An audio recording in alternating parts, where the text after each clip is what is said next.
Bienvenue sur le podcast de Bonheur Factory.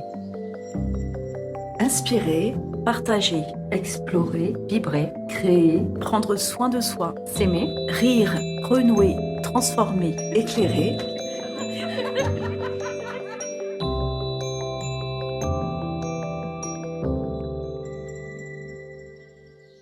Je suis Céline Basset, cofondatrice de l'association Bonheur Factory. Le partage de la connaissance et des expériences est une grande source d'enseignement. C'est à partir de là que peuvent naître de grands changements. Dans cette vision qui m'anime, je vous livre mes précieux échanges auprès de personnes qui m'inspirent sous forme de reportages engagés. Nos émissions podcast n'ont pas de frontières. Nous prenons le parti d'aller à la rencontre de personnes passionnantes qui se trouvent loin ou de l'autre côté de notre planète. Leur donner la parole au détriment de la qualité du son nous permet de vous offrir ce moment de partage essentiel. Merci pour votre indulgence, mais surtout, ouvrez bien grand vos oreilles, vous allez adorer.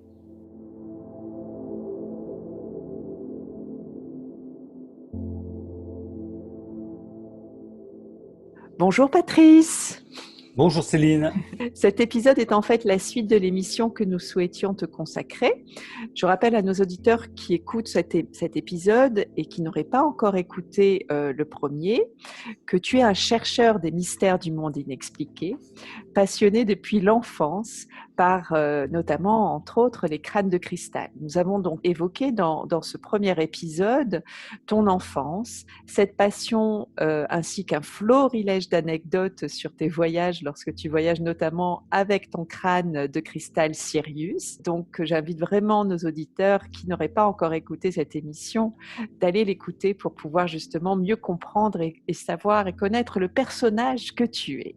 Donc nous avons aussi dans cet épisode numéro 1 évoqué les mystères des crânes longs que tu as vus lors de tes différents voyages d'ailleurs. Et bien justement maintenant, parlons de ces voyages, parce que tu es justement un partageur d'expériences. Tu proposes depuis plusieurs années différents voyages initiatiques dans des endroits du monde. Donc, comme chaque année, tu as prévu un certain nombre de voyages donc, cette année, puisque nous faisons cette interview en 2020. Il est vrai que cette année est un peu particulière parce qu'elle perturbe ton organisation initiale. Mais quoi qu'il en soit, tu as 4 rendez-vous qui sont prévus. Est-ce que tu peux nous parler de ces 4 voyages? Donc, je les rappelle et on va les développer. Il y a les pyramides de Bosnie, les Crop Circle et Stonehenge en Angleterre. Il y a un voyage qui propose de nager avec les dauphins en mer Rouge. Et il y a un voyage qui aurait dû en effet être prévu en avril, qui est en Bolivie et au Pérou et que tu vas proposer cet automne. Donc, parle-nous de ces formidables voyages que tu proposes, Patrice. Alors effectivement, j'ai chaque année 4 destinations que je propose comme ça à travers le monde. J'ai toujours un long courrier qui normalement est au mois d'avril. Donc là, avec l'année, quelques mois un peu particuliers qu'on vient de passer, il est reporté au mois d'octobre. C'est effectivement le Pérou et la Bolivie.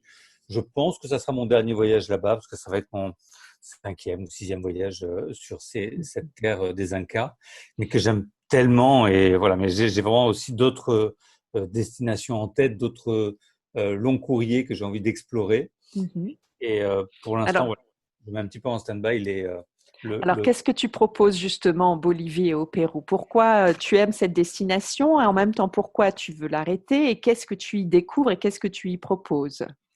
Alors, pourquoi j'aime autant aller là-bas? C'est cette terre qui m'appelle, bien évidemment, qui en appelle plus d'un. Elle est juste magique. C'est la terre des Incas. Et toutes ces anciennes constructions avec les bâtisseurs, des bâtisseurs anciens qui avaient une technologie qui était incroyable, qui nous propose de découvrir des sites mégalithiques juste magiques. On n'est même pas capable encore, ne serait-ce que d'imaginer comment ils ont pu mettre en place ces structures mégalithiques. Je pense à Sacsayhuaman, je pense à Ollantaytambo, des sites comme ça, ou le Machu Picchu. Voilà, donc c'est un voyage initiatique où toute la première semaine est en compagnie d'un chaman qui est mon frère des Andes, qui s'appelle Malkou. J'étais le premier Français à travailler avec lui. Et maintenant, Malkou, on le retrouve même dans des émissions ou des choses comme ça. C'est un bonhomme que j'adore. Mhm. Et voilà, on a toute une semaine avec lui où on va découvrir justement tous ces sites sacrés. Il va nous faire des cérémonies. Il nous fait faire un vrai travail sur nous. Malkou, c'est un chaman contemporain. C'est pas juste des offrandes à la terre-mère. Il faut en faire, hein, c'est bien aussi, c'est pas ce que je veux dire. Mais voilà, il nous fait, en plus de faire des offrandes à la terre-mère, il nous fait vraiment travailler sur nous en profondeur, sur des choses qu'on n'imagine même pas, en fait. Et Mhm. voilà, donc j'aime vraiment passer du Alors, temps avec lui. quand tu parles justement d'offrande à la terre-mère, ça veut dire tu signifies par là des rituels en fait que les Américains du Sud ont l'habitude de faire en fait régulièrement? Oui, c'est ça. Ils Mhm. font des cérémonies avec des offrandes, avec des fleurs, avec des parfums, avec enfin, plein de choses. Mhm. Mais voilà, donc on a toute cette semaine-là avec lui et ensuite on part sur bien évidemment tous ces sites sacrés, tous ces sites mégalithiques qui sont plus incroyables les uns que les autres. Voilà, il y a des sites où il y a zéro touriste, Mhm. qui sont même pas fermés, qui sont ouverts, hein, et on va librement parce que pour moi, c'est des sites importants, et de par les constructions qu'on peut y retrouver. Qu'est-ce que tu peux décrire justement cette spécificité de ces constructions quand tu parles de sites mégalithiques? C'est vrai Alors, qu'il y a une façon mégalithique, méga, de... c'est gros, lithique, c'est la pierre, donc c'est des pierres qui sont vraiment immenses, des pierres qui sont incroyables, qui sont jointées sans aucun ciment, sans rien au milieu, tu vois, au niveau des jointures des pierres. Elles s'embriquent l'une dans l'autre comme si elles avaient été moulées, Mhm. tellement que c'est fait à la perfection. On ne pourrait pas passer une feuille de papier ou un cheveu à l'intérieur. Mhm. Et voilà, et on a des choses comme ça. C'est des civilisations qui avaient déjà la connaissance du maître, Mhm. alors qu'on parle de constructions qui ont 1000 Des ou milliers 1500 d'années. ans. Ouais, Mhm. c'est ça. Et on retrouve sur certains lieux le centimètre. Il y a des murs qui font 1 mètre d'épaisseur. C'est pas un hasard. Donc voilà, donc je vais montrer tout ça pendant le Mhm. voyage. Bien évidemment, on va aller se faire un petit lever du soleil au Machu Picchu Mhm. et faire une offrande à la terre-mère et au dieu soleil, au roi soleil, le père soleil qui va nous accompagner pendant ce voyage.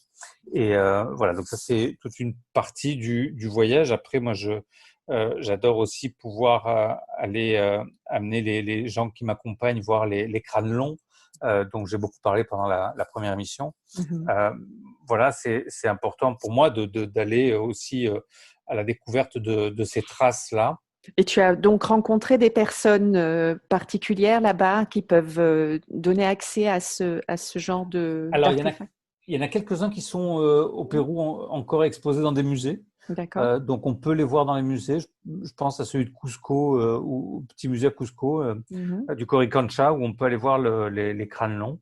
Ensuite, moi, je vais chez un particulier qui a trouvé une petite momie extraterrestre, qui est pas plus haute que ça, voilà, à peu Mhm. près, avec une Ouais, donc grosse à tête, peu des gros près yeux. 50 centimètres, 40 Ouais, centimètres, quelque ouais, chose une comme ça. cinquantaine de centimètres maxi, ouais. D'accord. Et voilà, avec des gros yeux. Et on pensait que c'était une momie d'enfant à la base, mais elle a des dents d'adulte, donc ça peut pas Mhm. être une momie d'enfant. Et voilà, et le monsieur me racontait que sa grand-mère lui parlait d'histoires de petits personnages qui étaient venus du ciel vivre avec eux. Voilà, c'était des Incroyable. légendes comme ça qui étaient transmises de génération en génération. Et lui, Mhm. il a trouvé un squelette de ça. Mhm. Et la légende dit qu'à un moment donné, ils sont tous repartis dans les étoiles, que quelques-uns sont restés vivre avec eux, et que des Incas étaient partis dans les étoiles aussi avec eux. Voilà, et que lui, il a trouvé une momie, mais qu'il y en a encore quelques-unes à trouver. Donc, ils conservent en quelque sorte la plupart de ces civilisations et des descendants de ces civilisations conservent en fait des mystères qu'ils ont Mais oui, transmis comme ça et qui sont vraiment inexpliqués en fait aujourd'hui. Donc, bah oui, voilà. complètement. Et voilà, et moi, c'est ça qui me Et, plaît d'aller voir. et justement, que l'on retrouve sur des artefacts, parce que tu collectionnes hein, ce style d'artefacts où tu Oui, les recenses ouais, d'une certaine manière. j'essaie effectivement d'aller voir toujours au plus près ces artefacts, parce que pour moi, c'est important d'aller sur place directement, voir ces pierres, ou ces objets un peu particuliers ou mystérieux qui ont été découverts. Mmh. Voilà, parfois j'ai la possibilité d'en ramener pour pouvoir les montrer pendant les conférences que je donne ou des expositions maintenant que je peux commencer à faire à travers les salons de bien-être que j'organise.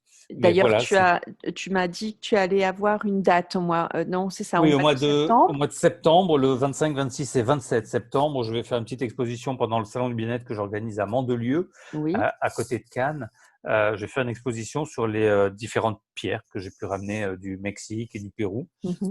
Voilà, ça sera une petite expo comme ça que les gens Et donc, pourront venir voir. on peut expliquer à nos auditeurs qui écoutent et qui ne voient pas, donc ce sont des artefacts avec des symboliques. Tu peux nous Bien décrire un petit sûr, peu ce qu'on y voit dessus? alors ce sont des pierres. Alors on ne peut pas dater la pierre, mais on a pu dater la colle. Sur certaines pierres, il y a des objets qui ont été collés, donc la colle, on a pu la dater. Et on est, pour les plus anciens, on est jusqu'à du 50 000 ans, ce qui est énorme. Hein. Énorme. En fait, on a 49 900 ans parce que le carbone 14 s'arrête à cette date-là et pas au-delà. Mmh. Et sur ces pierres, on y retrouve des personnages avec les crânes allongés, on y retrouve des personnages avec des gros yeux, on y retrouve des vaisseaux spatiaux que les archéologues nous disent que ce ne sont pas des vaisseaux mais des chapeaux. Et voilà, si vous avez la possibilité de voir ces pierres, vous verrez que ce ne sont pas des chapeaux mais vraiment des vaisseaux qu'on voit sur ces dessins. Voilà des dessins que les anciens ont sculptés, gravés sur des pierres pour nous laisser cet héritage de ce contact qu'ils ont eu a priori dans le passé avec des gens, les frères des étoiles. Mmh. Et voilà, et c'est quelque chose qu'on retrouve pas uniquement au Mexique ou au Pérou, mais qu'on retrouve dans le monde entier. Mmh. Voilà. Mmh. Oui, tu retrouves donc ce style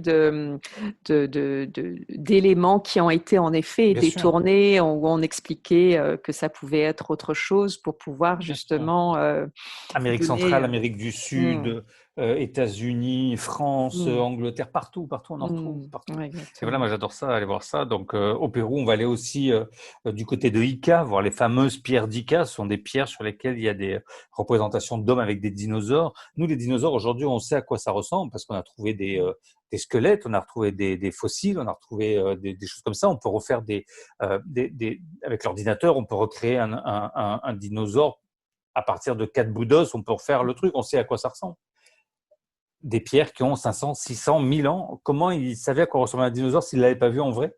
Ouais, donc C'est ça des veut pierres dire, qui sont enfin, beaucoup plus anciennes que ça. voilà, officiellement on dit qu'elles ont 1000 ans, mais elles sont Ouais, beaucoup plus anciennes que plus ça. anciennes que ça. Mmh. Il y a sur les pierres d'Ica au Pérou, il y a des cartes avec l'Atlantide, la Lémurie, il y a Naguni au Japon, il y a des hommes avec des dinosaures, il y a des opérations à cœur ouvert, il y a des personnages avec le crâne long qui regardent dans des télescopes.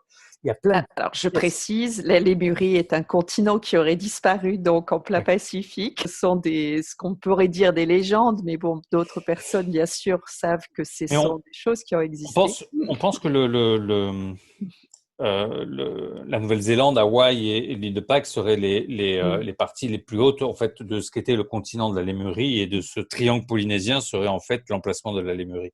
On pense que l'île de Pâques serait voilà, un petit bout de la Lémurie comme la Nouvelle-Zélande ou Hawaï. Voilà, je referme la parenthèse. Donc voilà, Mm. pour le Pérou, c'est vraiment une terre incroyable que j'adore. Il y a plein de mystères, il y a plein de choses magiques. On va passer aussi une journée avec un monsieur en Bolivie qui est sur le site de Tiwanaku et Pumapunku, qui sont deux sites incroyables. Mm. Pumapunku, c'est un site qui a été longtemps analysé, et les constructions, ce qu'il y a sur Pumapunku, il faudrait du laser pour pouvoir le faire. Moi, j'ai mis une Mm. règle sur une pierre, tu mets de la lumière dessous, la lumière ne passe pas entre la règle et la pierre, Mm. tellement que c'est sculpté à la perfection, il n'y a pas un micron d'écart. Mm. Et voilà, donc on va aller voir ces choses-là. Et je suis avec un monsieur sur place qui lui a eu un contact avec des frères des étoiles quand il était très jeune, et continue toujours à avoir des contacts réguliers. Il les appelle des Vénusiens, et voilà, il est parti plusieurs fois, il les a photographiés. Enfin, c'est des choses incroyables. Mm. Des fois, il m'envoie un mail, il me dit: Patrice, il faut que tu sois dans 2 jours sur les rives du lac Titicaca à tel endroit, Et est-ce parce que que tu là, as on vu ces pourra les photos? voir. Tu Ouais, j'ai les vu as les vues? photos. Ah J'ai oui. vu les photos. Il a fait des bouquins qui n'ont pas été traduits en français, mais en espagnol. Mais ah bah oui, j'ai vu les photos, et c'est assez bizarre, des visages assez assez, un peu presque humain, mais un peu plus long. Voilà, c'est assez particulier, peut-être un peu plus pointu à la base. Voilà, je Mmh. sais pas, mais voilà. Et bien souvent, il dit venez me rejoindre tel jour à telle heure sur les rives du lac Titicaca ou à tel endroit, dans les Andes ou autre. Et à chaque fois, il y a des apparitions. Et est-ce Et qu'on voilà. peut expliquer pourquoi justement ces terres d'Amérique du Sud, et en particulier bon, le lac Titicaca ou autres, ont été choisis ou sont des endroits où est-ce qu'il y a une explication à ça ou pas vraiment? Où justement se sont manifestées voilà, ces apparitions, ces présences. Je pense que des apparitions de ce type-là ou des présences de ce type-là, il y en a dans le monde entier. Mmh. Sauf que en Amérique du Sud, en Amérique centrale, on a plus de facilité à en parler. Mmh. Demain, il y a un ovni qui est filmé au Mexique, ça fait l'ouverture du JT, ils n'ont pas de souci avec ça. Oui. Nous, en France, voilà, on est rayés, tu Ce vois. qui explique que c'est dans leur culture et C'est donc ça, il bien y a ça, sûr. hein, ouais, Oui, oui, voilà, bien c'est sûr, ça qui est complètement. Donc, formidable. oui, bien sûr, complètement. Donc, Mmh. voilà, C'est pour eux, intégré. c'est complètement intégré. Mmh, c'est Complètement ça. intégré. Un jour, j'étais à Tiwanaku et puis je vois une petite statuette avec trois personnages avec le crâne long, des gros yeux, des serpents, tout ça. Et je dis à la dame, mais c'est quoi ce truc-là, cette statuette-là? Donc, je l'ai acheté. C'est une petite statuette en bois qui est assez rigolote comme ça. Ouais, donc elle doit Et faire, ah oui, c'est vraiment, on dirait une, Patrice me la montre et on dirait presque une sculpture de Picasso. ouais, Non, c'est vrai, presque, tu vois, hein? voilà, ouais, ouais. Et la dame me dit, C'est, mais ça, ces crânes longs avec ces gros yeux, là, elle me dit, ça, c'est la Pachamama, la terre-mère, hein, comme Gaïa ou mmh, Terra. Et je lui dis, mais comment ça, Pachamama, comment ça, la terre-mère, je comprends pas. Elle me dit, parce que ça, c'est notre origine, on vient de là. mmh, Mais je lui dis, mais ils sont d'où ceux-là, là? Parce que sur Terre, je lui dis, il n'y en a pas des comme ça. Et elle me montre le ciel. Donc voilà, mmh, pour eux, c'est normal d'avoir ce type mmh, de relation avec les frères des étoiles. Donc, mmh. que nous, on a perdu ou étouffé, que sais-je. Mais voilà, donc, et ça me fait un bien fou d'aller là-bas au Pérou et de Ouais, voilà, tu te reconnectes avec ouais, me une partie de reconnecter toi. Mmh. avec ces évidences qui sont les miennes et qui pour eux sont les leurs aussi et tout va bien, quoi. Tu vois, donc pour Ouais, moi, c'est important tout à fait. bah, voilà, d'aller me ressourcer là-bas. Et donc, on va faire tout un périple. Je, sur Internet, vous pouvez regarder aussi les momies de Nazca. C'est des momies Mmh. dites extraterrestres qui ont été Ça retrouvées dans une s'écrit grosse NAZCA. NAZ. Ouais, c'est ça. CA. Mmh. Et des momies extraterrestres qui ont été retrouvées. Elles sont gardées aujourd'hui dans une université. J'ai le contact du directeur d'université et on va avoir les autorisations d'aller les voir, ces momies, Mmh. encore extraterrestres, qui sont gardées dans une université à Ica. C'est un gros travail qu'a fait un monsieur qui s'appelle Thierry Jamin, qui est un Français qui vit là-bas à Cusco, au Pérou, que je salue d'ailleurs. Mmh. Voilà, donc on va voir plein de choses comme ça Donc un mystérieuses pendant ce voyage, voyage. voilà, ce voyage en Bolivie et au Oui, Pérou, autant vous dire que c'est un voyage qui ouvre les consciences, oui, qui permet ouais. déconstruire et détricoter certaines croyances, voilà, Ouais, voilà, c'est un vrai voyage initiatique, tu vois, qui c'est fait ça. vraiment travailler sur nous à plein de niveaux. L'altitude aussi nous fait faire des choses, avoir des comportements des fois un peu bizarres. Mais Mmh. pour moi, c'est important de me reconnecter à ces énergies-là et Mmh. voilà, de les partager avec le plus grand nombre. On va aller dans des endroits où les touristes vont pas. On va aller dans des endroits plus magiques les uns que les Et autres. peux-tu juste préciser pourquoi c'est ton dernier voyage à cette destination pour l'instant? Bon, peut-être Mais que ça, tu le oui, ça referas, peut mais changer, oui, parce que j'adore ce pays, j'adore la ouais. culture là-bas, j'adore les gens, j'adore leur nourriture, voilà. Mais j'ai tellement, le monde est Mmh. tellement grand, il y a tellement de choses que j'ai envie encore d'explorer. Eh oui. Voilà, donc il Parce faut que que je travaille sur profites, d'autres. hein, tu profites à chaque fois de ces voyages pour aussi découvrir Bien des sûr. choses, hein. Oui, Donc oui, oui, oui. ça fait vraiment partie. Ouais. Non seulement tu emmènes des gens, mais c'est aussi pour toi un terrain De d'exploration en fait, recherche, tout hein, à et de fait, bien sûr. recherche, hein. Ouais, ouais, bien Et sûr. puis souvent, comme ce sont des voyages initiatiques, tu pars aussi avec des personnes hyper passionnantes, hein, Bien sûr. qui du coup partagent aussi des choses qui doivent sûrement enrichir aussi Aussi, parce que ces voyages. moi j'aime, enfin, sur tous les voyages que j'organise, encore une fois, ce que j'aime, c'est partager ces Oui. moments-là avec des groupes. Je pourrais prendre mon baluchon et y aller seul sur ces voyages, Mmh. mais j'adore vraiment partager ça avec des gens. Ce qui m'anime aussi et ce que j'aime dans tous les voyages que je propose, c'est toujours d'avoir des gens des autochtones, des locaux, pour partager avec eux leur culture, leurs connaissances, leurs croyances, leurs cérémonies, leur nourriture.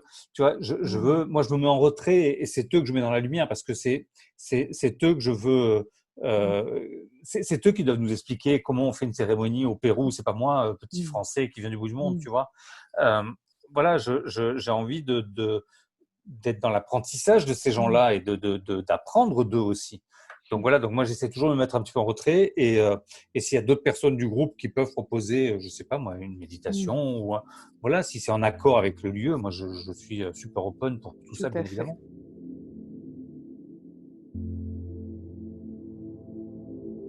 Parle-nous donc il y a un autre voyage aussi que tu réalises au mois de juillet. Tu publies sur ta page Facebook que je recommande à nos auditeurs en ce moment quelques crop circles qui Ouais. commencent à apparaître Oui, en Angleterre c'est sur les vrai. champs de blé. Donc c'est un Ouais. voyage que tu fais par contre là tous les ans. Ouais, ça fait 17 ans que je vais en Angleterre Voilà. tous les ans. J'ai jamais loupé une année pour aller visiter les crop circles et les sites sacrés là-bas en Angleterre. Et tu espères que la crise du Covid que nous vivons là en Touche du bois. 2020 ne va pas t'empêcher d'y aller. Ouais, ça m'embêterait qu'un tout petit virus comme ça m'empêche d'aller voir mes crop circles. C'est mon sapin de Noël à moi. Et voilà, c'est mes cadeaux tous les ans. Donc, j'aimerais ne pas louper mon Noël. Alors, Et raconte-nous un petit peu ce que sont que ces crop circles pour ceux qui ne le savent pas les encore. crop circles, ce sont des dessins qui apparaissent. Alors, on dit la nuit parce que souvent, le soir, on va se coucher, il n'y a pas de dessin. Le lendemain, on se lève, il y en a un. Qui sont très grands. Ça peut aller de 80 mètres de diamètre jusqu'à 4 terrains de football, par exemple, de superficie. Donc, c'est vraiment immense. On ne sait pas qui les fait, ces dessins. Ça apparaît assez rapidement. Il y a des choses qui ont été filmées où il y a eu un éclair, par exemple, qui a duré 4 millièmes de seconde. Et avant l'éclair, il n'y a pas le crop circle. Après l'éclair, il y a le crop circle. Tu vois. Donc, 4 millièmes de seconde, ça a été filmé. Ce n'est pas un trucage, ça a été analysé, etc. Personne ne sait vraiment d'où ça vient, ces dessins. Et voilà, et moi, ce que j'aime dans ces dessins, c'est leur beauté, leur perfection. C'est une énergie incroyable. Moi, ça m'a changé ma vie. Et voilà, j'y vais depuis 17 ans, tous les ans. Je travaille là-bas avec une dame qui s'appelle Francine Blake, qui est une des spécialistes du phénomène des crop circles en Angleterre, qui a été à l'initiative des premiers congrès sur les crop circles là-bas, qui a fait pendant des années, elle faisait de très, très beaux calendriers sur les crop circles. Voilà, c'est devenu ma maman d'Angleterre au fil des années. Et voilà, elle a pris sa retraite aujourd'hui, mais elle continue à me suivre dans ce périple, dans cette aventure de ce voyage une fois par an. Et voilà, j'adore ça. C'est juste de Et la ces magie. formations donc sont des symboles. Il y a donc des formes géométriques Oui, de différentes sortes en oui, fait, oui, qui sont d'une grande grande précision. Hein. oui. C'est assez. Donc il y a des fois même des dessins qui des fois sont plus, notamment là il y en a eu un qui était assez étrange en fait qui a apparu, et puis il y a eu le symbole aussi du yin et du yang qui vient On a une d'apparaître espèce de également. splotch là qui est Oui, apparu, ouais, c'est enfin, c'est très ça. bizarre ça. Ouais, on a eu un yin yang là qui est apparu. On a eu Mhm. voilà, différents dessins qui commencent à Mhm. faire leur apparition. Un crop circle, crop ça veut dire culture, circle le cercle parce qu'au début c'était des cercles dans des Mhm. champs céréaliers, dans de la culture. Donc voilà, début avril, on a les premières formations qui commencent à apparaître dans le colza, dans le lin, dans l'orge, et après au mois de juin, juillet, c'est dans le blé et Alors, pourquoi cette région, justement? mais Pourquoi? pareil, il y en a dans le monde entier. Il y Oui, en a, mais il il y y en en a a, tout particulièrement dans cette région.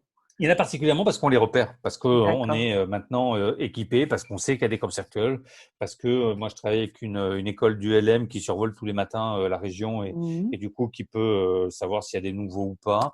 Donc on est un peu équipé là-bas dans la région. Mhm. En France, il y en a certainement qui apparaissent. Quand vous voyez Alors, une photo de crop circle, si vous voyez la moindre imperfection, c'est que c'est fait par l'être humain. Voilà. d'accord. Si c'est parfait, on peut commencer à se poser des questions parce que l'être humain n'est pas parfait et tout ce qu'il réalise ne peut pas être parfait, et même les Mhm. crop circles. À partir du moment où il y a un cercle qui n'est pas totalement circulaire et rond, ou une ligne droite, il y a un petit cran ou quelque chose, c'est qu'il y a l'homme qui est passé par là. Donc voilà, mais c'est bien de le signaler quand il y en a des faux. Moi, je suis le premier à combattre ça aussi, mais voilà, après, c'est un phénomène qui est juste magique, incroyable, j'adore. Puis il y a tous les sites Mhm. sacrés de la région là-bas d'Angleterre qui Alors, sont une région qui a gardé encore tous les anciens noms de l'ancien temps. On se donc croirait. c'est la région de Merlin, hein, donc on le Ouais, c'est la rappelle. région de Donc il y Merlin, a... d'Arthur, c'est la région des dragons, c'est la région d'Harry Potter. On a l'impression qu'on a les hobbits qui vont sortir des maisons. C'est des Mhm. petites maisons et des toits de chaume. Il y a la pyramide de Silbury Hill, qui est une pyramide ronde à degrés, qui est juste un bâtiment splendide. Euh, Mhm. les, les, euh, Jusqu'au siècle dernier, ils venaient voter les lois autour de la pyramide de Silbury Hill. Tu vois, c'est un Mhm. bâtiment vraiment important. Il y a On a le, Dragon Hill où il y a le Dragon Tolkien, Hill, c'est Tolkien venait écrire ses ouais, livres. ouais, il Mhm. venait écrire le Seigneur des Anneaux là à Dragon Hill, et on a cette pyramide aussi là qui est incroyable avec ce cheval blanc. Il y a 12 Mhm. chevals blancs en Angleterre, 12 chevaux blancs pardon en Angleterre, et dont 8 qui sont dans le Wiltshire. Donc les Euh, chevaux blancs, ce sont des dessins sur des collines hein, de c'est cheval ça. blanc, hein, c'est Ouais, ça. c'est des D'accord. grands Dessinés en craie. dessins avec de la craie, parce que là-bas en Angleterre, dès qu'on gratte un peu la terre, dès qu'on enlève un peu la tourbe, effectivement, il y a de la craie au sol. Donc, on est vraiment sur la région des monuments et des sites blancs. Mhm. Même avant, le centre de Stonehenge était blanc. Et bon, maintenant, ils ont mis de la pelouse parce que les gens se plaignaient Mhm. ça salissait les chaussures quand il pleuvait. Mais tout était blanc, et ça devait être magnifique quand c'était blanc. Même la pyramide devait être blanche. Le site de Avebury, qui est un serpent de pierre, était blanc. Tout était blanc là-bas dans la région. Mhm. Ça devait être vraiment magnifique. Et voilà, donc on a toute une région comme ça avec Glastonbury aussi, Oui. l'île d'Avalon. Enfin, voilà, il y Mhm. a tellement de choses qu'on passe une semaine de pure magie. On va visiter des endroits incroyables avec la colline de Morgan, avec Stonehenge bien évidemment, où j'ai la chance d'avoir des entrées privées pour le groupe, et on passe vraiment du temps à l'intérieur du cercle de pierre de Stonehenge, alors qu'aujourd'hui c'est interdit. Hein. Les gens Ouais. font le tour des pierres à 10-15 mètres autour des pierres. Mhm. Le centre de Stonehenge, dans le passé, c'était vraiment le saint des saints. C'était accessible que par les druides, parfois les rois, mais pas forcément. Et tellement que c'était un endroit important, c'est vraiment Mhm. un endroit des plus sacrés. Voilà, d'avoir la chance de pouvoir rentrer là à l'intérieur, c'est magique. Tu peux nous partager ton expérience parce que tu m'as suivi dans cette fois l'aventure Oui, c'est vrai des que crop circles. quand on a donc en fait, ce que tu proposes aussi, c'est quand il y a les crop circles, c'est bien sûr on les traque. Hein. Toi, le premier, tu les traques la veille pour voir parce qu'en fait, ce séjour qui dure à peu près une semaine, rien C'est ne peut ça. être vraiment prévu du jour au lendemain. Donc, tu as plus ou moins une trame, mais c'est vrai qu'on doit s'adapter en fonction des formations qui sortent ou qui sont sorties, qu'on peut peut-être encore voir tant que les fermiers ne les ont pas encore, comment Ouais, dirais-je, récoltés coupé. et coupés, hein, les Ouais, blés, ouais, ouais. parce qu'on rappelle aussi que certains fermiers sont favorables, d'autres beaucoup moins. Et donc, en effet, tu proposes qu'on aille à chaque fois, qu'on rentre dans un crop circle pour pouvoir y passer du temps. Euh, il est vrai que moi, j'ai vécu une expérience un petit peu amusante parce que tous tes voyages, j'en ai fait deux, mais tous tes voyages, j'y vais toujours avec beaucoup de candeur et beaucoup d'innocence. Et physiquement, il se passe toujours des choses en fait, et c'est ça qui est rigolo. Et en effet, donc ça, c'est pas, vous avez rigolé, chers auditeurs, mais c'est une vérité. C'est que en fait, en étant en Angleterre, autant vous dire, quand on est en Angleterre, il fait pas forcément super beau, et que C'est l'Angleterre. voilà, c'est l'Angleterre, qu'on était bien d'ailleurs couverts, les photos en témoignent, et qu'en fait, il s'est passé qu'au bout d'une semaine, mes cheveux commençaient à changer de couleur et je commençais à devenir blonde en fait. Donc moi, je le voyais, mais je n'osais pas vraiment trop en parler. Et il a fallu que ce soit quelqu'un dans le groupe qui, à la fin du séjour, m'a demandé: mais qu'est-ce que tu as fait à tes cheveux, Céline? Et là, je me suis dit, déjà, je l'ai remercié parce que je me suis dit, je ne suis pas folle, mais ça m'a confirmé qu'en effet, comme nous sommes constitués d'eau, eh bien, quand on est dans l'énergie en fait de ces crop circles, eh bien, il y a quelque chose qui se passe en fait. Hein. Voilà, hein, c'est ça, Ouais, c'est Patrice. Hein. ça. Ouais, Il y a cette énergie nous pénètre hein, d'une pour moi, il y certaine a vraiment un avant et manière. un après les crops. Tu vois, Ouais. c'est juste magique. Et j'ai amené beaucoup de monde, vous voyez, visiter les crop circles. Pendant quelques années, j'avais 4 voyages par an là-bas. C'était la folie. Mmh. Aujourd'hui, il y en a de moins en moins des crops, mais c'est toujours aussi intense quand on y va, c'est toujours aussi agréable. Et j'y prends Mmh. toujours autant de plaisir. Je me lasse pas. Ça fait 17 ans que j'y vais, mais je me lasse toujours pas pour Mmh. d'aller visiter ces crops et ces sites sacrés.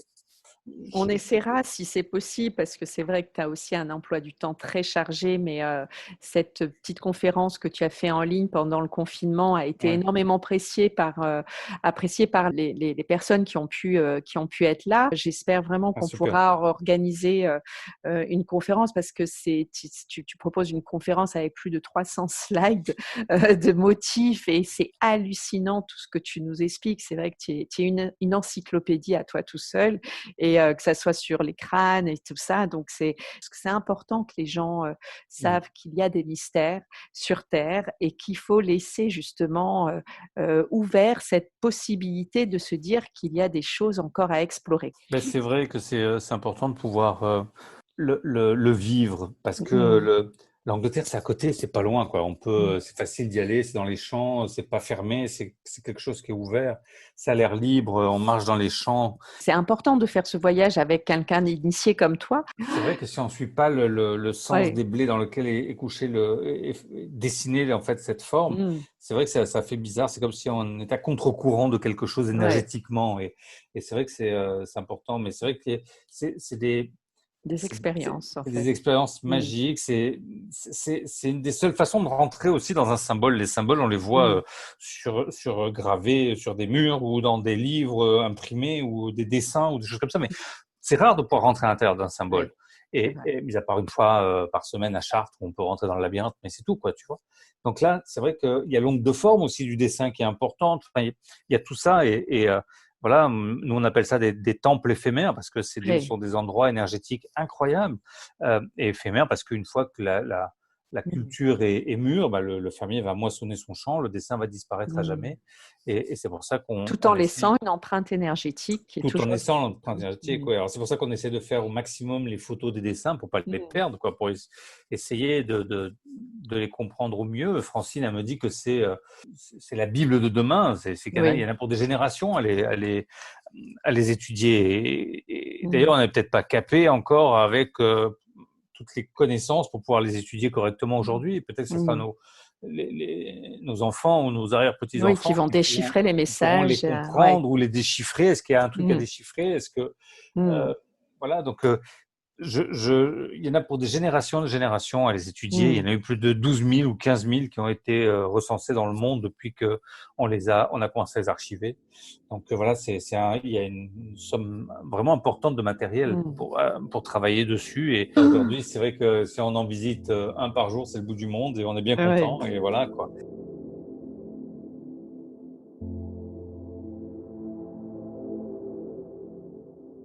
Parle-nous de ton prochain voyage que tu vas faire. Après, on parlera des pyramides de Bosnie, parce que Ouais. malheureusement, c'est un voyage que tu ne pourras pas faire cette année, parce Ben que non. ça, tu l'organises au moment du solstice d'été, qui a lieu Oui, dans quelques jours au moment de cette interview. dans 11 Il y jours. Ouais. a, voilà, mais il y a un voyage que tu réalises qui est merveilleux au mois C'est au d'août mois ou de d'août. juillet, au mois d'août, C'est au hein, mois c'est ça. d'août. Mhm, Ouais, c'est au mois d'août et on part une semaine en Égypte, en mer Rouge, pour aller nager avec les mhm, dauphins, qui sont en totale liberté. Et si on nage avec eux, c'est uniquement parce qu'ils le veulent bien. Voilà, mhm. ça, je Oui, vous tiens à le n'allez pas les préciser. Et puis, chercher. Mhm, euh, on est dans un lagon, donc la mer est super calme et on passe une semaine sur le bateau. C'est un gros bateau, mais on passe une semaine sur le bateau pour nager avec eux. Donc le matin, on va nager avec les dauphins, après on prend le petit déjeuner, après on va nager avec les dauphins, après on mange le midi, mhm, on fait une petite sieste, on va nager avec les dauphins.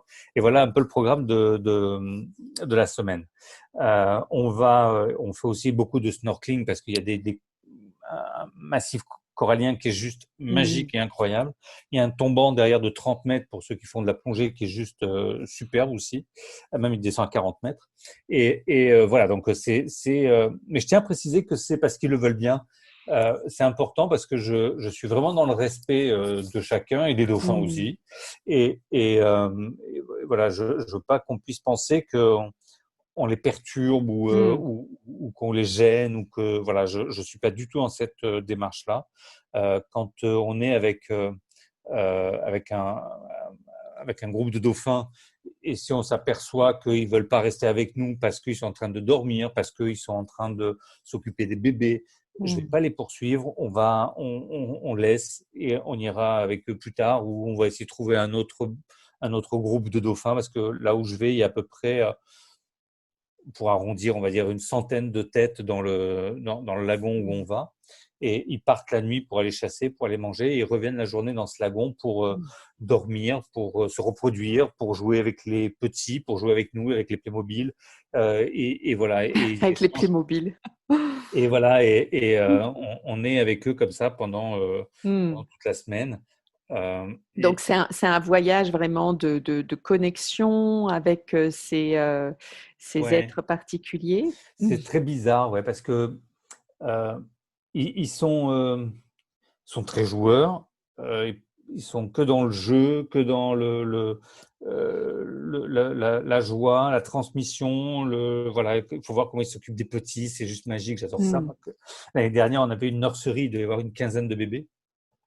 Et donc, il y avait les bébés au centre, il y avait les mamans autour, et il y avait 2 mâles de chaque côté qui surveillaient.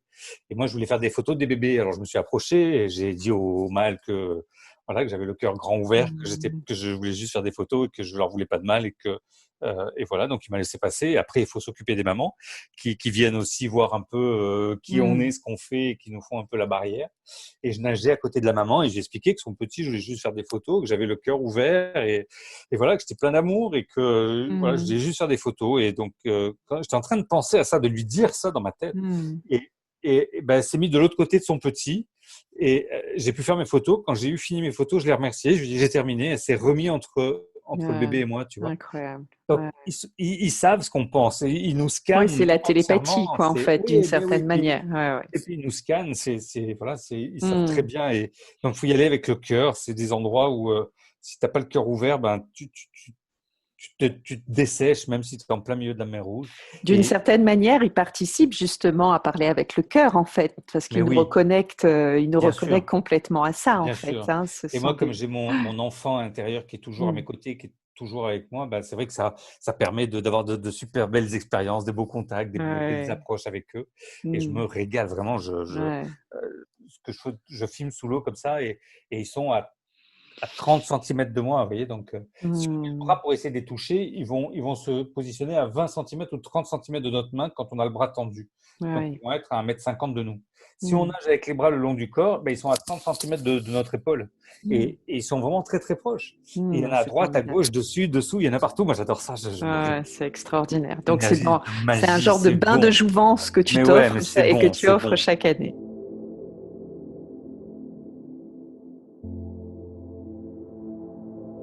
Donc, parle-nous des fameuses pyramides de Bosnie, parce que là, beaucoup de personnes, je pense, ignorent qu'il existe des pyramides en Bosnie. Alors, il y en a au moins une, ça c'est une certitude pour moi, qui s'appelle la pyramide du Soleil et qui est une grande structure pyramidale qui est aujourd'hui, semble-t-il, la plus grande pyramide du monde et peut-être la plus ancienne. Et qui est donc plus grande que celle de Gizeh. De Khéops, oui, absolument. Ouais. Et voilà, elle a été découverte par un monsieur qui s'appelle Sam Osmanagic, qui est un archéologue bosniaque. Et voilà, je collabore avec lui depuis 2012 maintenant, 2013, parce que j'en avais entendu parler sur Internet, j'avais vu tout et son contraire, et je voulais vraiment savoir ce que c'était cette histoire des pyramides de Bosnie. Et voilà, de par mon réseau, j'ai été très vite en contact avec lui facilement, et c'est quelqu'un qui est très ouvert et avec qui on peut parler de tout. Donc, il m'a dit, écoute, le mieux pour te faire ton idée, c'est que tu viennes quand même. Hein. Ah ben, j'ai dit, oui, tu as raison, je vais venir. Et encore une fois, la Bosnie, c'est pas si loin que ça. Et donc, j'ai été passer une semaine avec lui en Bosnie pour voir un peu à quoi ça ressemblait. Et quand tu es devant, si tu te rends pas compte que c'est une pyramide, c'est que tu veux pas, quoi, tu vois. Parce que c'est juste magique et incroyable. Ils ont retrouvé les plaques de béton qui ont servi à faire cette pyramide. C'est plusieurs plaques de béton empilées les unes sur les autres. Ils ont retrouvé des tunnels, hein, pas très loin des pyramides. Parce que partout où tu as des pyramides, il y a toujours de l'eau et des tunnels. C'est vrai à Gizeh, mais c'est vrai partout dans le monde entier. Et là, on retrouve aussi ces fameux tunnels. Et voilà, et il a découvert ça par hasard. Il a été invité par le maire de la petite ville de Visoko pour visiter le musée. Et quand il est arrivé à Visoko, qu'il a vu ces structures, il s'est dit, mais c'est pas possible, c'est une pyramide. Et lui, il avait fait sa thèse sur les pyramides mayas, donc ça a été assez facile pour lui de prendre une boussole, de reconnaître, tu vois. et voilà, et fait un travail remarquable aujourd'hui pour mettre à jour encore tous ces vestiges. Et donc, c'est au solstice d'été, donc la pyramide de soleil, Ouais. vraiment en lien avec cette Alors, période-là? moi, j'y vais parce que c'est vrai qu'énergétiquement, c'est super agréable d'aller là-bas. À cette période, il fait assez bon. C'est surtout, j'y vais à cette période parce que c'est à cette période où Sam est là en Oui, Bosnie pendant cette l'archéologue. semaine-là, ouais, Mhm. l'archéologue. Et je veux pouvoir partager ça avec lui. Donc, Mm. je le fais pendant qu'il y est. Parce que sinon, après, il parcourt le monde, il est à droite à gauche, il fait des conférences Mm. partout aussi. Je veux vraiment pouvoir être toujours Mm. entouré des autochtones, des meilleurs spécialistes à Mm. travers ces voyages que je propose pour accompagner Ouais, le ouais. groupe avec lequel je viens, quoi.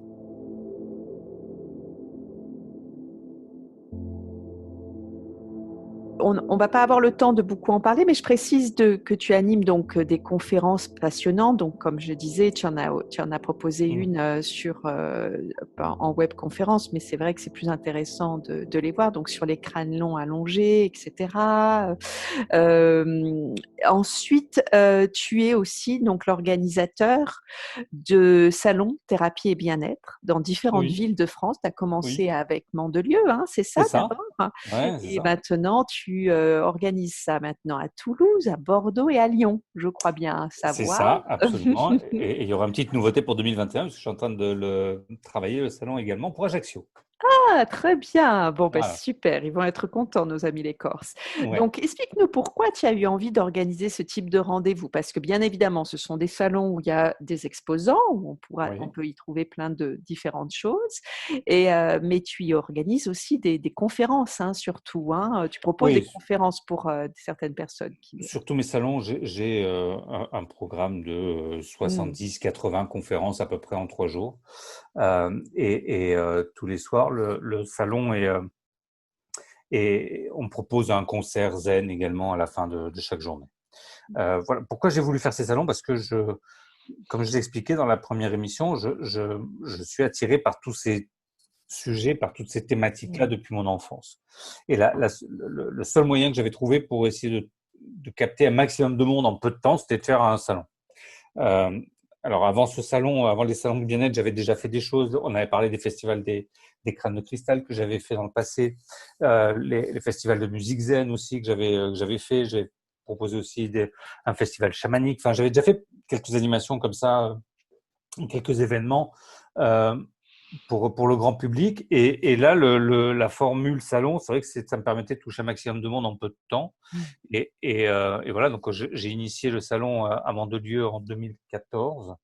Et voilà, et puis effectivement, maintenant, il y a Bordeaux, Toulouse, Lyon et bientôt Ajaccio où je vais proposer cet événement parce que j'ai envie que les gens puissent avoir accès à toutes ces informations facilement et regroupées sur un même lieu. Et voilà, donc j'ai classé enfin, j'ai créé différentes zones sur le salon il y a le bien-être, il y a l'alimentation, il y a les thérapies. Donc, si on a envie d'aller sur une zone plutôt que sur une autre, on a le choix. Il y a pas Hmm. d'obligation. Voilà. Et au niveau des conférences, bah, j'aime pouvoir aussi. Alors, j'ai beaucoup d'exposants qui proposent des conférences plus intéressantes les unes que les autres, mais je prends aussi moi des créneaux que je Hmm. garde pour des conférenciers que j'invite, qui me tiennent à cœur, qui n'ont pas forcément des stands ou des choses à vendre, mais qui viennent faire des conférences parce que Tu peux nous citer quelques noms de gens assez oui, d'ailleurs connus qui sont venus maintenant, oui, faire? il y a pas mal de gens connus qui sont venus sur mes salons. J'ai le professeur Joyeux qui est venu, Mhm. j'ai Patrick Drouot, le Mhm. physicien, Marion Caplan, j'ai Lilou Massé, Stéphane Alix, enfin, j'en oublie et vous m'en excuserez, Mhm. bien Mhm. évidemment, mais voilà, j'ai plein de gens comme ça qui Jacques me font Martel confiance. aussi? Alors, cette année, on a Jacques Ouais. Martel qui sera avec Mhm. nous sur les 4 éditions, sur les 4 salons que je propose cette année en Mhm. 2020. On va avoir aussi cette année le prince du Cameroun qui sera avec nous, qui est un Mhm. prince en exil, mais qui a tout un message de paix, un message de liberté, d'égalité, de Mhm. fraternité. Et je crois qu'on en a un petit peu besoin en ce moment. Oui. Voilà, c'est plein de choses comme ça différentes. J'ai Pascal Lafargue qui sera avec nous à Mhm. Toulouse et Bordeaux.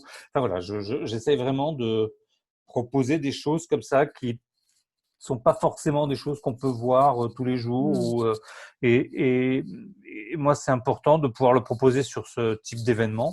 Alors, moi, je fais des conférences également. On n'est jamais musique par soi-même, mais Mhm. voilà. Mais et voilà, je veux que ce soit absolument gratuit pour les mineurs parce que pour moi, les enfants, c'est notre Mm. futur et il faut qu'ils aient accès à toutes ces informations gratuitement. Donc, c'est gratuit pour les mineurs. Il faut qu'on aille sur ton site salon. Oui, il y a les dates, bien Voilà, évidemment. Et salon voilà, de mais biothérapie. Très bien. salon de bien-être biothérapie. Ouais. Et là, vous avez toutes les infos. Vous tapez sur Google, vous les trouvez facilement. Mais on aura les liens dans le podcast Bon, c'est également. magnifique. Bon, parfait. Écoute, Patrice, merci beaucoup pour ce deuxième épisode que tu nous as Avec grand offert, plaisir. qui permettait de mieux comprendre cet explorateur que tu es, cet explorateur de l'inexpliqué que tu incarnes. Donc, j'espère que nos auditeurs auront ainsi compris ta mission, parce que moi, je considère que c'est vraiment une mission que tu as, que de nous transmettre avec autant de, je dirais, avec beaucoup d'humilité, parce qu'en fait, tu sais ce que tu fais, mais tu le fais avec avec une forme d'humilité, c'est-à-dire, voilà, comme je disais, tu proposes, ensuite on dispose. Moi, je ne suis pas là pour convaincre voilà, qui que ce soit. exactement. Et ça correspond à l'énergie du moment, hein, d'ailleurs. Tu ouvres des certainement. champs. Voilà, tant mieux, tu vois, des champs, tu fais le lien avec les crop circles. Mais voilà, non, mais bien sûr, exactement. c'est important de rien imposer. Moi, j'ai aucune vérité, j'ai juste des expériences de vie que je partage. Et voilà, ou un savoir-faire que je partage, c'est Ikigai, c'est un concept japonais. Allez voir sur Internet, vous verrez, c'est extraordinaire. Et voilà, c'est ça en fait le but, c'est d'être le plus en accord avec soi-même et les autres. Et quand on a réussi à faire ça, ben voilà, je pense qu'on a réussi à boucler une boucle et c'est toujours agréable. Exactement. Écoute, je te remercie infiniment pour tous ces partages. Merci Céline. Et puis, à très bientôt sur Bonheur Factory, je vous embrasse. en présentiel ou bien à l'occasion d'un autre rendez-vous. Merci beaucoup, Patrice. Je vous embrasse, à bientôt. Au revoir. Pour en savoir plus sur Patrice Marty, rendez-vous sur son site internet savoirperdu.com ou bien salonbienêtreenligne.com.